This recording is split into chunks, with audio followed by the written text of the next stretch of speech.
Oke guys, welcome back to Daily Charting with Toshi, di mana kita akan daily chart your favorite cryptocurrencies. Oke, dan sekarang kita masuk ke DCWT sesi kedua, di mana di sesi kedua ini kita akan lebih fokus ke pembahasan komen dan juga nanti akan ada charting altcoins ya. Tapi sebelum kita masuk ke sana, kita lihat dulu kondisi Bitcoin ya. Sekarang sepertinya MA200 daily masih menjadi main resistance ya. Apakah ini akan membuat Bitcoin membuat suatu lower high lagi ya, karena di sini udah terjadi nih double top ya. Ya di sini lower high sih technically ya. Lower high terus jadi double top, lower high lagi. Apakah ini akan menjadi lower high ketiga? We'll see. Tapi mungkin yang lebih menarik adalah di weekly. Apakah ini akan fake out lagi seperti di Juli dan di Agustus? We'll see. Karena kita bukan dukun, kita nggak akan mau tebak-tebakan. Kita lihat aja faktanya seperti apa. Dan mungkin yang nanti banyak orang harusnya harusnya buat yang sudah dengerin DCWT sih udah tahu ya bahwa main scenario dari TCI kalau sampai ya terjadi pantulan di BSB, di situ kita akan ganti dari main scenario bearish menjadi bullish begitu ya. Jadi cara untuk mengubah skenario utama di TCI itu bukan dengan tebak-tebakan harga di berapa gitu. Kalau kayak gitu caranya serem gitu ya. Wah, last bottom di 60, taunya tembus. Aduh, geser 55, enggak geser lagi 50. Ah, nggak bisa kayak gitu. Kalau gua nggak bisa ya. Main skenario itu harus berdasarkan dari indikator yang punya statistik yang jelas ya. Nah, statistiknya saat BTC berhasil mantul di BSB itu sangat tinggi untuk lanjut membuat higher high. Maka dari itu akan berubah skenario kita dari bearish menjadi bullish. Tetapi masih ada seminggu lagi. Jadi jangan terburu-buru ya. Kita lihat seminggu apabila Bitcoin weekly close-nya bullish ya, bullish candle di atas dari BSB, artinya konfirmasi sudah terjadi pantulan. Nah, pantulan akan cenderung membuat higher high. Begitu. Nanti tenang aja sih, kita update lagi di minggu depan kalau udah dekat-dekat mau weekly close ya. Oke. Langsung kita masuk ke pembahasan komen. Yang pertama itu dari sini ya, dari Martin Tan ya. Bener banget Kotoshi. Selama pakai duit dingin ya sabar-sabarin aja. Malah tetap dicicil ya dikit-dikit. Makasih buat wejangannya. Thank you for the kind words juga ya. Next dari Kenneth Ude. Mantap Kotoshi Powell. Siang malam kita always reset. Memang geeks jadi. Oh iya, ini kemarin gue nggak tahu kenapa ya, sedikit malam-malam gue kepikiran buat ini kayaknya kalau gue ngebahas mengenai memes menarik juga, karena gue lagi baca-baca komen, mumpung ada waktu iseng lah gue bikin satu konten, terus gue tanya satu, bisa nggak up? Bisa, ya udah oke. Kita cobanya sekalian eksperimen subuh-subuh nih, kan banyak yang nanya ya, banyak yang nanya urusan memes nih, apakah masih punya potensi nggak sih gitu, bang nih bisa nggak sih 100x dan lain-lain. Ya kita bahas di situ gitu, dan itu jam 1 kalau nggak salah ya. Jadi memang sedikit nyeleneh gue waktu itu ya. Oke, next dari Agan 5282. Definisi kutu buku sesungguhnya, Jir, Mak Toshi. Siang, pagi, sore, malam, subuh selalu selalu beri edukasi dan update. Curiga subuh dapat ilham. Ya lu ya nggak subuh banget sih itu tuh ya. Gua tuh bikinnya udah malam sih, tapi ya ujung-ujungnya upnya subuh. Nyobain coba lihat malam-malam ada yang nonton nggak? Ternyata ada yang nonton. Ya baik lagi kalau kalau banyak yang nanya ya biasanya orang nonton lagi sih ujung-ujungnya ya. Oke, next dari Indovani Video. Portofolio ala Matoshi yang gua terapin, 70% BTC, 15% altcoin, 10% meme, dan 5% pre-sale. Profit sudah ribuan persen, mantap. Jangan pernah kemakan omongan influencer yang mendewakan suatu koin. Jangan pernah beli saat FOMO. Jangan pernah beli saat financial untuk kebutuhan pokok dan kewajiban belum terpenuhi. Benar banget. Ini paling haram ya. Dan yang terakhir, gunakan skenario jangka panjang. Yes, luar biasa, mantap ya. Like juga banyak. Wah, asik. Ini gue happy banget setiap kali ngeliat subscriber kita yang udah ini ya, benar-benar udah menggunakan teori TCI lah begitu ya, dimana kita punya anchor besar di BTC itu jadi jangkar kita supaya portofolio kita nggak dibawa arus begitu. Lalu 15% altcoin, 10% meme, 5% pre-sale. Mantap. Ini benar-benar siap untuk semua lah kasarnya. Ini ya makanya gue bikin 70-30 itu paling enak menurut gue gitu ya, karena memang lu kalau pengen ada spekulasi sedikit ada, tapi lu pengen tetap aman juga bisa gara-gara BTC-nya. Jadi asik lah ya. Dan ya lagi-lagi ini ya, ini benar-benar udah dirangkumin nih sama Indovani ya. Jadi buat lu yang penasaran TCI itu sebenarnya apa sih pemikirannya, lu bisa lihat komen ini. Ini yang kita ingin coba masukkan ke berbagai macam orang-orang yang pengen belajar beneran gitu. Karena gue pribadi pun sama nih, udah profit kalau gue mungkin enggak sih, puluhan ribu persen begitu dari kayak begini gitu. Cuma bedanya gue dulu trial and error, ancur-ancuran dulu, minus dulu, wah bangkit, jatuh bangkit, akhirnya ketemu formulanya begitu, dan kurang lebih seperti ini. Ini mantap banget ya. Jadi ini lagi-lagi adalah rangkuman dari pemikiran TCI itu sebenarnya, pemikiran TCI sebenarnya seperti apa begitu ya. Nice. Next, dari Juragan Lembu. Kontennya itu aja, tapi kalau diresapi lebih dalam. Memang sangat berguna dan bermanfaat. Istilah yang terbaik seperti di komen kemarin, channel DCWT ini membangun mental kita menjadi lebih baik dan ilmu semakin bertambah. Makasih Toshi and Team, channelnya selalu mengingatkan dari pikiran kita yang hanyut terbawa sifat serakah yang menghancurkan portofolio kita. Love you guys. Thank you ya, thank you for the kind words.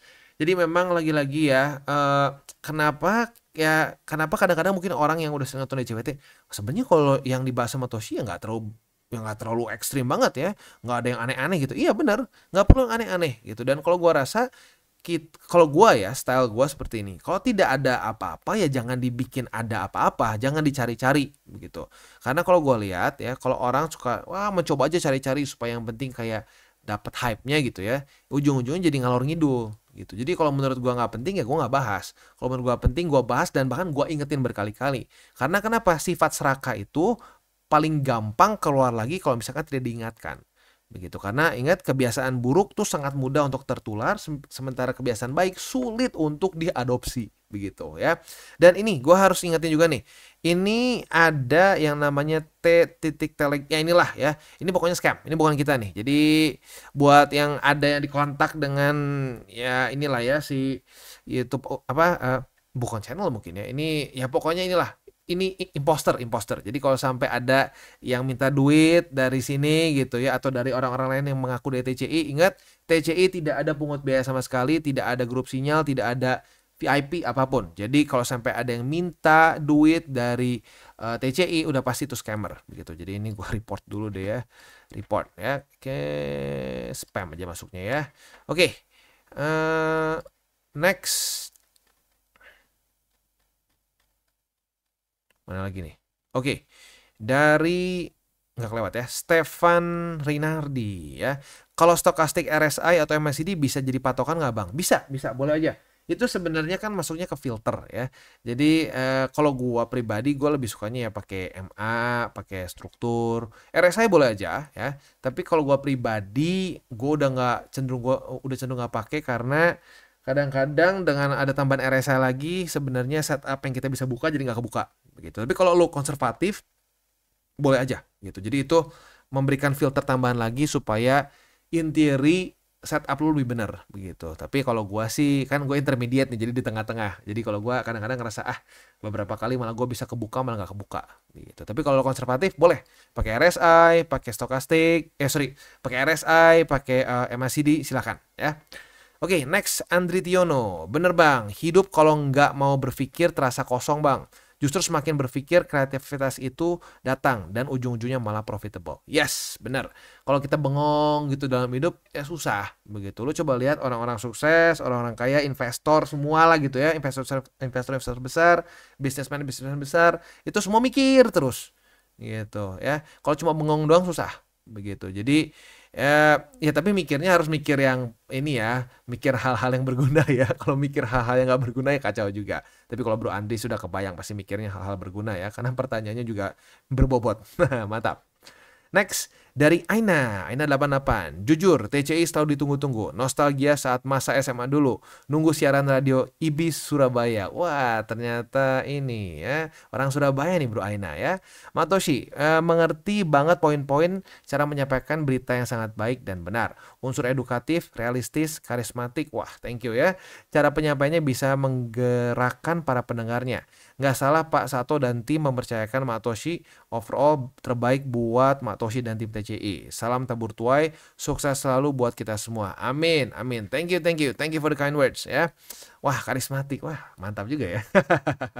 Ya pokoknya intinya balik lagi, tabur tuai ya. Selama kita menabur hal baik, kita akan menuai juga hal baik begitu ya. Next, Dari Syarif Siregar, Bang Toshi, makasih banyak daily advice-nya. Dari dulu konsisten, lu kayak UUD kripto. Jadi kalau mau sejahtera, mutarin UUD 45-nya abang ini. Bang level up dong kita, Bang level up kita dong, please di future. Manajemen resiko, penentuan open posisi, SOPTP. Makasih banyak Bang. God bless you all, the team. Ya, God bless you too. Nah, jadi kalau untuk SOPTP sih sebenarnya gue simple banget ya. Yang kayak gue bahas di DCWT sih sebenarnya. Retest 1, retest 2, ini kayak contoh EMA 200 nih. Retest 1, retest 2, nih ini kita udah kebuka posisi short. Nah, posisi shortnya udah kena BSB. Nah, ini bisa di TP gitu. Simple sih kalau gue kayak gitu aja ya. Nggak mau yang ribet-ribet gitu. Dulu ribet, wah ini sampai penuh ya, wah semuanya keluar. Double bukan cuma RSI, MACD lagi semuanya harus begini baru gue buka posisi. Ujung-ujungnya pusing sendiri. Jadi gue mendingan yang simpel-simpel aja. Gitu. Kalau untuk manajemen resiko sih ya itu mungkin ya at some point mungkin kalau cukup banyak yang nanya, mungkin gue akan bikin satu video khusus lah begitu. Karena kalau dijelasin sekilas ujung-ujungnya pusing begitu ya. Next dari Badarudin Mohtajudin ya. Bang, saya dari Malaysia. BSB itu apa ya? Kalau scalping guna BSB bolehkah? BSB enggak sih, itu buat di weekly. Jadi sebenarnya BSB itu untuk penentu macro trennya lah begitu. Trennya kemana secara garis besar. Nah, kalau BTC weekly close terus di bawah dari BSB dan belum reclaim ya. Jadi belum reclaim dan mantul. Contoh reclaim dan mantul tuh di sini ya. Ini yang paling klasik nih deh ya. Ini reclaim nih, reclaim dan mantul. Nah, selama dia belum reclaim dan mantul, itu cenderung akan bearish begitu. Kayak di sini nih, reclaim tapi gagal mantul, jebol begitu. Dan otomatis saat weekly close dari Bitcoin rata-rata di bawah dari BSB, kayak di sini nih. Ya, itu tentunya adalah momentum bearish. Tapi kalau lagi di atas seperti di sini ya, apalagi mantul nih kayak seperti di 2016 ini favorit ya. Ini bull market favorit gue karena rapih banget ke BSB-nya ya. Nah, jadi ini saat dia di atas dari BSB ya kita dalam kondisi bull market gitu. Jadi kalau gua pribadi ya dan ya mungkin para subscriber TCI juga menggunakan BSB ini adalah sebagai satu indikator yang menunjukkan tren besar. Kalau di atas berarti bull market, kalau di bawah cenderung bear market begitu. Ya. Oke, udah kayaknya ya. Sip. Kalau untuk scalping sih ya, ya kalau scalping Bollinger Band boleh ya, moving average, struktur gitu aja sih ya. Oke, itu kurang lebih untuk pembahasan komennya. Selanjutnya kita akan charting ya, atau kita akan charting altcoins. Hari ini akan sama seperti kemarin, TON, Atom, dan Cardano. Tetapi sebelum kita masuk, seperti biasa gue akan disclaimer dulu bahwa semua konten dari TCI bukanlah financial advice. Ini bentuknya adalah edukasi ya. Lalu bagaimana cara untuk mendukung TCI? Ada banyak caranya, lu bisa like our video, bisa share our video, atau juga bisa menggunakan link referral kita di bawah. Nah, sekarang kita akan dengar lu pesan-pesan dari sponsor kita pada hari ini. Oke, today's video is brought to you by Bybit. Di mana di Bybit ini kita bisa melakukan berbagai macam hal, ya mulai dari yang newbie sampai yang sudah advance. Buat mungkin lo merasa bahwa, aduh bang, gue masih nggak ngerti nih TA, gue masih nggak ngerti charting dan seterusnya, tapi pengen akumulasi, pengen DCA murni. Bisa, lo tinggal masuk ke sini one click buy, di mana lo bisa pilih lo mau pakai apa ya fiatnya, lo tinggal pilih juga asetnya apa. Ya misalkan lo pengen akumulasi BTC. Misalkan setiap hari Senin jam 7 pagi, misalkan gue pengen akumulasi BTC sebesar Rp100.000 misalkan ya, lu bisa langsung lakukan di sini, bisa peer to peer, bisa Dana, Bank BRI dan lain-lain. Ini gila ya, bisa pakai BCA Mobile dan seterusnya. Jadi Bybit ini memang cocok banget buat orang-orang yang tinggal di Indo ya, bisa langsung pakai bank-bank yang memang sudah biasa kita pakai di Indo ya. Nah, buat yang intermediate sampai advance juga di sini ada spot, nah, dan juga ada leverage tokens, dan tentu juga ada derivatives trading, di mana kita bisa menggunakan kontrak yang USDT maupun USDC. Jadi di sini lo bisa pakai USDC ya, karena nggak semua exchanger bisa menerima untuk futuresnya pakai USDC ya. Dan tentunya juga lo bisa earning bunga juga dari kripto lo dan lain-lain. Dan tentu juga di sini kita bisa melakukan copy trade ya, di mana copy trade dari Bybit ini sudah cukup terkenal ya, dan kita bisa mendapatkan keuntungan juga. First copy trade kita bisa ada protection 100 USDT loss coverage ya, dan seterusnya ya. Jadi buat lo yang tertarik bisa silakan pakai. Klik di link referral kita di bawah. Dan kita masuk ke Toncoin. Untuk Toncoin kita bisa di sini ya. Dia itu posisi longnya masih belum kena target TP, tapi ya masih boleh dipertahankan juga karena belum terjadi daily close di bawah begitu. Jadi untuk sekarang masih floating profit, profitnya sebesar 1,45, target TP di 50. Kalau kena hari ini berarti di 4,15. Tapi ingat ya, nanti malam kita akan keluar beberapa data penting ya, akan keluar data penting dari US. Jadi siap-siap akan terjadi volatility jam 9 kurang 15. Jadi buat lo yang punya posisi futures, kayak misalkan punya posisi long nih ya, di ton. Nah, kalau jam 9 kurang 15 belum kena target TP, pertimbangkan untuk tutup posisi ya kalau belum kena target TP begitu ya. Posisi spotnya di 5,53, MA20 dan di 5,13. Next kita masuk ke Atom. Untuk Atom kita bisa di sini posisi long kita sudah kena target TP ya. Jadi ya udah kena benar ya. Jadi kan retest 1, retest 2 di MA50, buka posisi long kena target TP pada hari ini. Jadi buat lo yang sudah buka posisi long, lo profit sebesar 2,45% gitu ya. Itu untuk posisi longnya. Untuk posisi short kita lihat besok. Kalau besok daily close dari Atom masih di tengah-tengah MA50 dan 4,64, maka kita bisa limit posisi short di sini. Retest kedua kebuka otomatis posisi shortnya dan target TP kita di MA50 begitu ya. Untuk posisi spot, tadi kan short, ini spot sekarang ya. Untuk spot di MA50, lalu di 4,241 dan di 3,971 karena MA20-nya terlalu dekat lah. Ini dekat lagi, sebentar lagi confluence menurut gua. Jadi kalau dijadiin buy limit ya terlalu dekat lah ya. Oke, next kita masuk ke Cardano. Untuk Cardano di sini ya sedikit bikin sport jantung jujurnya, tapi tetap kena target TP. Jadi kita bisa di sini ya. Dia itu kan kena di angka di MA50 tuh di sini sekitar 0,33 ya.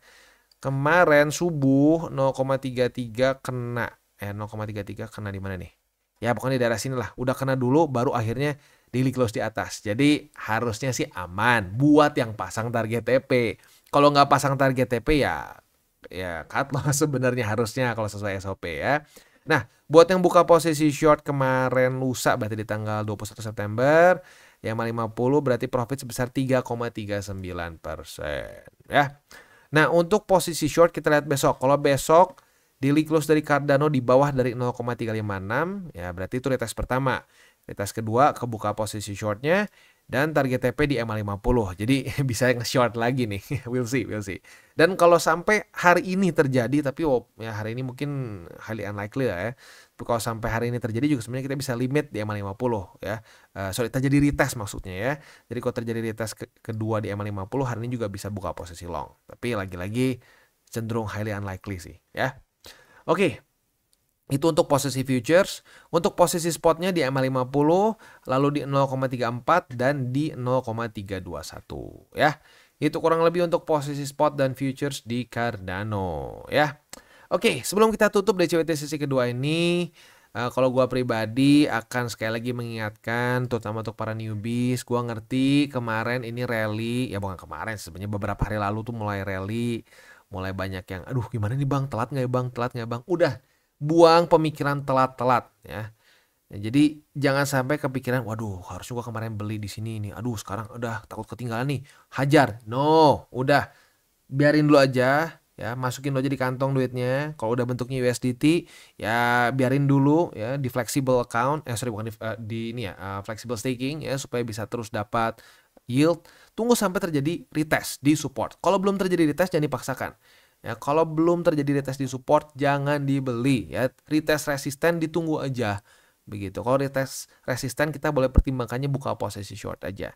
Jangan kita akumulasi spot. Begitu. Karena kalau lu udah nih melanggar aturan ya, beli di resisten. Nanti selanjutnya apa? Waduh, cut loss gitu ya. Waduh, nanti pinjam dulu duit nggak bisa ya. Jadi itu udah kayak efek domino. Lu sekali melanggar SOP kecil aja ya. Misalkan awal, bang sekali-sekali lah bang beli di resisten takut ketinggalan. Nanti selanjutnya yang lain lagi ya. Aduh bang pinjam duit dulu lah ke siapa ya buat gue buka posisi, oke nggak? Udah tuh. Ya udah kayak inilah kayak orang pakai narkoba tuh ya. Wah awalnya dikit ujung-ujungnya udah tuh kalau nggak pakai narkoba jadi overdosis, bukan overdosis, langsung kejang begitu ya. Nah mirip-mirip tuh. Ya, jadi ingat harus disiplin dengan SOP kita. Ya, jangan sampai mau ke bawah FOMO gitu. Karena percaya atau enggak masih banyak yang nanya, apalagi yang newbie nih, yang bahkan nontonnya nggak sampai beres, langsung aja nge-DM gitu ya. Biasanya satu, kalau gua udah nggak jawab karena pusing banyak ya. Satu, wah bang gimana nih bang, gua kemarin waktu di bawah nggak beli nih bang, sekarang udah resisten, apa nggak apa-apa gitu bang beli. Padahal gua udah jelas ngomong berkali-kali di depan lagi bahkan ya, jangan FOMO, tapi masih aja nanya. Berarti artinya apa ya, banyak yang kena efek seperti di sini nih, efek-efek chasing pumps begitu ya.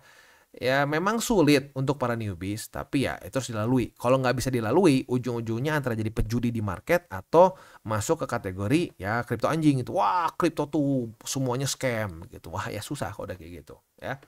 Oke, kita tutup dengan 3 golden rules. Jangan pakai uang panas, jangan over leverage, dan berpikirlah jangka panjang. Oke guys, jadi itu adalah akhir dari segmen DCWT kita pada hari ini. Dan jangan lupa bagi kalian yang merasakan manfaat dari segmen ini, jangan lupa untuk share ke teman-teman kalian. Dan apabila lu pengen mensupport channel kita, ya TCI, jangan lupa untuk menggunakan link referral kita di bawah. Nggak wajib ya, tetapi apabila lu menggunakan link referral kita di bawah, ada macam-macam ya, dari Bybit, Huobi, Maxi, toko kripto, dan banyak lagi ya. Ya, walaupun nggak wajib, tapi kalau menggunakan link referral kita, lu secara langsung membantu perkembangan dari TCI. Dan satu lagi, jangan lupa juga untuk join Telegram group kita, di mana kita bisa ngobrol-ngobrol santai mengenai dunia cryptocurrency secara 2 arah. So, jangan lupa untuk like, subscribe, click the bell icon, and see you on the next video.